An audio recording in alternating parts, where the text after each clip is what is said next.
네, 이렇게 해서 금리와 관련된 이야기들 좀 정리를 해보았습니다. 자, 삼성전자도 오늘 장에서 이야기가 많이 나오고 있습니다. 전장업체죠. 하만에 대한 인수 언급이 있었는데 전일 하만을 총 80억 달러죠. 한화로 치면 약 9조 원 가량에 인수한다라고 밝혔습니다. 이와 관련된 이야기도 좀 점검을 해주실까요? 네, 삼성전자와 관련된 갖가지 변화가 진행이 되고 있죠. 그 흐름을 우리가 그냥 넘어가서는 안 될 것 같습니다. 그 사안사마다 체크를 해 나가면서 그것이 어떤 영향, 어떤 의미를 갖고 있고, 우리 증시 전체 및 그와 관련된 종목들에 어떤 영향을 줄 것인지에 대한 전반적인 윤곽을 시시때 때 계속 체크를 해 봐야 된다는 건데요.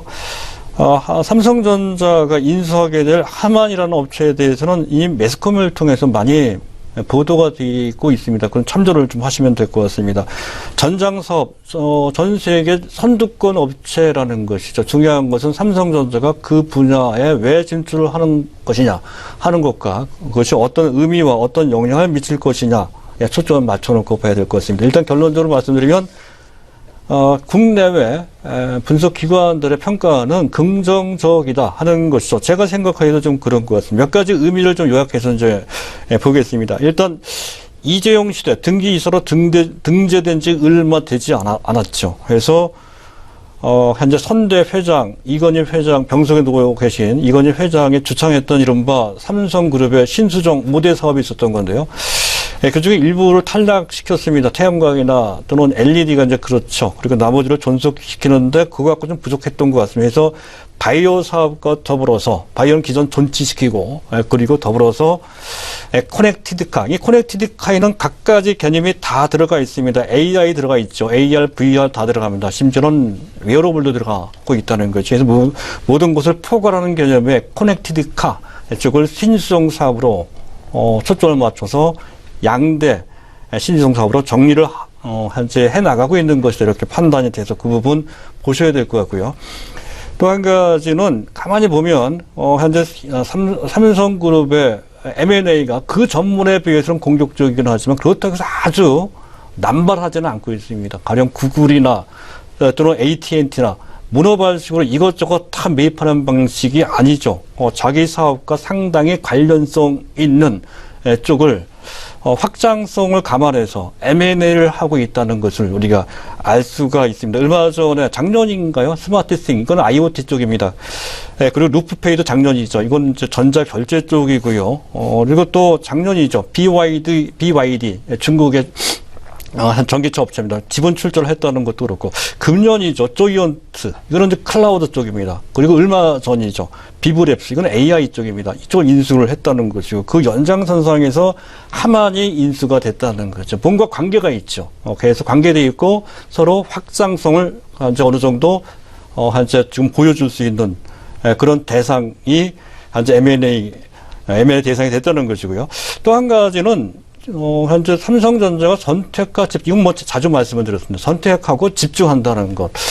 어느 정도 알짜배기였다고 하는 삼성토탈, 화학회사죠. 토탈도 매각을 했거든요. 삼성토탈, 삼성종합반. 화학 부분을 거의 다 매각을 했습니다. 전자재료 쪽만 남겨놓고 다 매각했다는 것. 방산 쪽도 매각했다는 것. 얼마 전 삼성전자 내 프린팅 사업 부분도 HP에다가 매각을 했다는 것도 그런 관점, 선택과 집중을 했다는 것이고, 또 한 가지 아주 의미 있는 아주 작은 변화. 사실은 겉으로 봤을 때 작은 변화지만 내면적으로 큰 변화입니다. ASML이라고 하는 세계적인 반도체 장비, 아주 노광기라는 가장 비싼, 한 대당 2천억 원이 넘는, 그 제조업체가 ASML이라고 하는, 네덜란드 업체입니다. 이 회사 지분을 갖고 있었거든요. 지분의 절반을 매도를 했습니다. 그 얘기가 의미가 있다는 거죠. 현재 반도체 핵심 장비 업체의 지분을 더 매수를 해도 모자란 판에 왜 매각을 했을까 하는 것. 그 얘기는 결국 현재 반도체 D램에 대한 미세화 공정 개발을 더 이상 하지 않겠다는 뜻도 있고요. 또 한 가지 중요한 것은 현재 가장 중요한 R&D 대상은 바로 낸드 개발입니다. 그래서 낸드 쪽에 집중하고자 하는 뜻도 들어가 있다는 것이죠. 그래서 그 낸드와 관련된 종목들을 계속 보셔야 된다는 어느 정도 윤곽을 잡을 수 있는 대목이 되겠고요. 또 한 가지는 융합이라는 개념. 이거는 이제 선대 회장이 계속 강조했던 내용입니다. 가령 글로벌 선도약 업체 간에 서로 현재 경쟁하기도 적이면서 동시에 친구이기도 한 업체들이 많이 나타나고 있죠. 구글이나 애플이나 퀄컴도 마찬가지입니다. 인텔도 마찬가지고요. 네, 그런 관점. 또 한 가지는 더 중요한 것은 사업 간 융합이 현재 활발하게 진행되고 있다는 것이죠. 가령 인터넷과 차와의 만남입니다. 바로 인포테인먼트, 텔레매틱스 같은 그런 개념이죠. 이런 개념.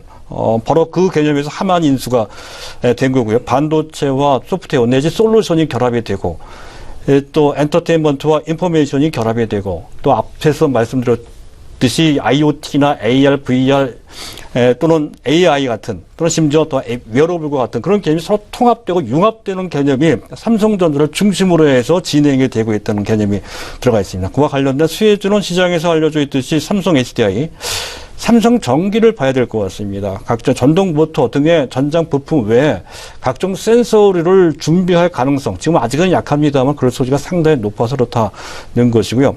LG전자와는 서로 적과의 동침입니다. 서로 경쟁 관계이기도 하지만 일정 부분 협력할 소지가 상당히 높다는 거죠. 그 반대 개념에 오히려 현대차 그룹, 거의 모비스나 또는 현재 만도는 오히려 그것 때문에 피해 대상이 될 수가 있다는 것까지 염두에 두실 필요가 있다는 것이고요.